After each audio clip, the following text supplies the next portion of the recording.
This video is going to introduce using LINQ to SQL in a .NET program. I'm using a program in Visual Basic that I've already created and I've attached a SQL Server database file to. I'm just going to add a new form to that project and add a button that opens up this new form, and we'll be able to play with LINQ to SQL to conduct searches and view data in our database. LINQ to SQL is a recent development in programming to more tightly integrate a querying language within the programming language. So we're not going to technically use SQL, but we're going to use a language somewhat similar to it that has nearly the same functionality. Alright, so now that my form is ready, I go to my toolbox and add a data grid view, which is a good control for viewing data from our database. I'm going to set the doc property to the top because I'm going to later add a text box and a button to search and dynamically fill this data grid view. So what I'd really like to do is create a data context, and this video is not going to go into detail about what that is. There's another video in the learning module that does that. We want to create a data context, so we don't have one yet. But to get one, we need to add something important. We need to go to Project, Add New Item, and we need to add LINQ to SQL classes. And just give this a descriptive name. I'm using the AP database, so I'm just going to call this AP.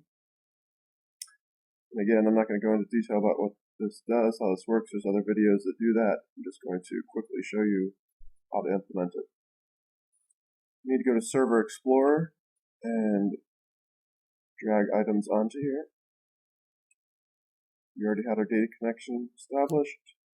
So I'm just going to go grab a table. It doesn't really matter which one you use.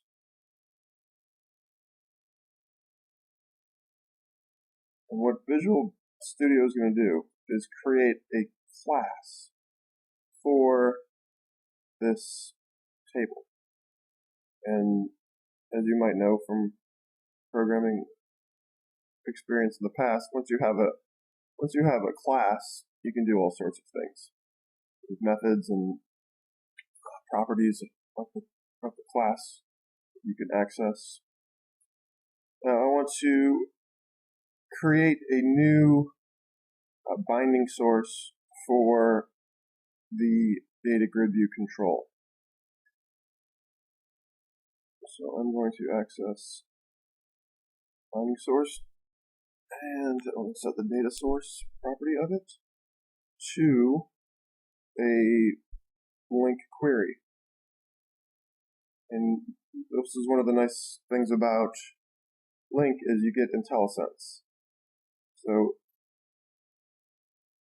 once I start here, I'm going to see all the fields, column names in my database.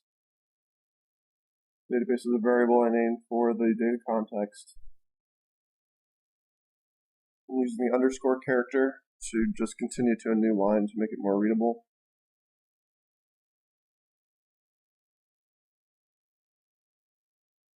And there's my IntelliSense.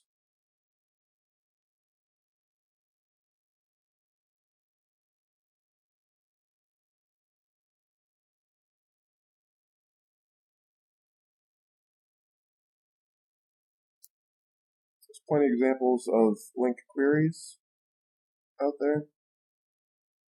So you can do a little bit of research, slightly different syntax and different way of doing things from SQL. Let's make sure this works. And I haven't actually binded that data source to that control. So I'm going to go back and do that. using a little arrow that comes up when you highlight the control. So I'm going to choose the AP data binding source, which I referenced in code.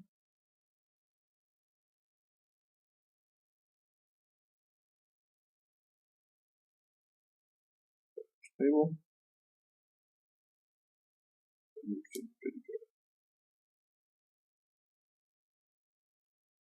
And there's all my data.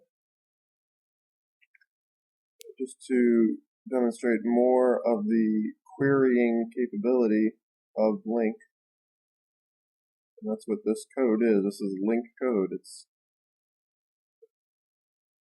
separate from Visual Basic, but much more tightly integrated than structured query language. So I'll do where vendor state equals California, but you can use a lot of different search criteria. Make sure that works.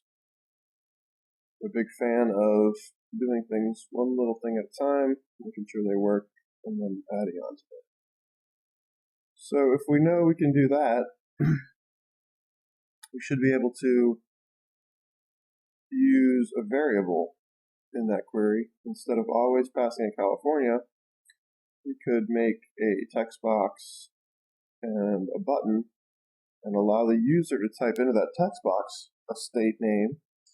And then when the button is clicked, we're going to refill that data grid view. We're going to run a different query and change the table adapter, change the binding source. So I'm just going to cut that out from the page load event. So the page load event is going to load all the vendors. And when they click the button, it's just going to search by, it's just going to give me the states. Vendors are in the state of California.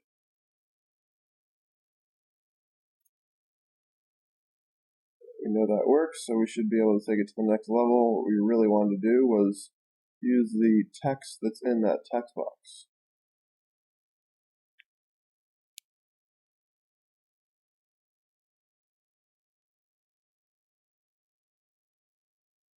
You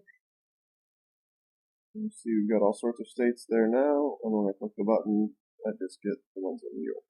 So LINQ to SQL is very powerful, can be very easy. It's a nice alternative to SQL.